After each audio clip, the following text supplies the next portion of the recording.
بسم اللہ الرحمن الرحیم۔ اللہ کے نام سے جو بڑا مہربان نہایت رحم والا ہے۔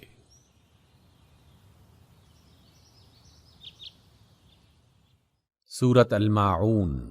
بھلا تم نے اس شخص کو دیکھا جو آخرت کی جزا و سزا کو جھٹلاتا ہے؟ وہی تو ہے جو یتیم کو دھکے دیتا ہے اور مسکین کو کھانا کھلانے کے لیے لوگوں کو ترغیب نہیں دیتا۔ پھر تباہی ہے ان نماز پڑھنے والوں کے لیے جو اپنی نمازوں سے غفلت برتتے ہیں، جو دکھاوا کرتے ہیں اور معمولی ضرورت کی چیزیں لوگوں کو وقتی طور پر دینے سے گریز کرتے ہیں۔ صدق اللہ العظیم۔